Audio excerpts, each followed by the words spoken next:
So this week, Rachel Maddow hyped the hell out of a story. She had uncovered Trump's tax returns. She had them. She was going to unveil them in this massive MSNBC episode.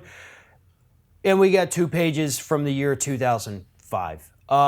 It was a lot of hype over practically nothing. I can't say that it was nothing, because we did learn a little bit from Donald Trump's 2 pages of tax returns from 12 years ago. Certainly was not worth the hype that MSNBC and Rachel Maddow gave it, but you can't really blame them. They want ratings. I'm sure they got amazing ratings on this episode.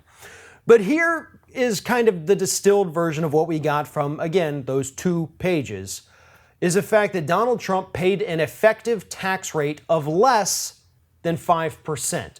The remainder of his taxes were paid under the alternative minimum tax, an arrangement that he had made with the federal government as part of a massive write-off from 10 years earlier, where he wrote off $900 million in losses that allowed him to pay a lower tax rate on some of his money for the next 18 years.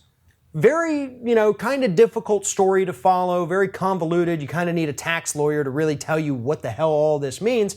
But the big takeaway is that Donald Trump pays an effective tax rate of less than 5% on his federal income taxes.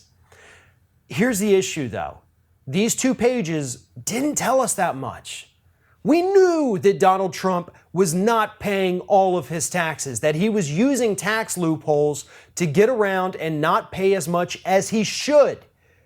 Of course, now we know that it's less than 5%, so Donald Trump is paying fewer taxes, or a lower tax rate, I should say, than most people in the United States. And this is somebody who is allegedly a billionaire. But what we need to know from Donald Trump's tax returns, something we did not learn in that Rachel Maddow special, is where the money comes from. That's the big thing. Showing that Donald Trump pays a low tax rate just proves he's an asshole. It doesn't prove that he's corrupt, and that's what we need. That's the red meat you gotta feed that liberal base, and even the conservative base at this point that wants to see the tax returns. Because it is where the money comes from where we're going to find the trail that could ultimately lead to his impeachment. And when you hype something like MSNBC and Rachel Maddow did, saying, quote, "I have Trump's tax returns," you damn sure better have the whole thing, not 2 pages. We've had 1 page available from a couple other years during the campaign. You had 2 pages from 1 year. Regardless, again, this is a good start. I'm a little upset about the hyping of this, but this, I guess, is a good start. We need more, though. This information that came out last night isn't going to take Trump down. Again, it just proves that he's a jerk who doesn't pay all of his taxes, shifts the tax burden to the low income, to the middle income people, the people in the Rust Belt who put this idiot in office. They're the ones getting screwed mostly by this deal. Donald Trump is a con man, just like most other billionaires and millionaires in the United States. He's going to do everything he can to pay less money in taxes, let roads and bridges and schools and fire departments and police departments go to hell because he's not helping to fund them, and then bitch about how horrible America is and how high our taxes are. We know that. We knew that.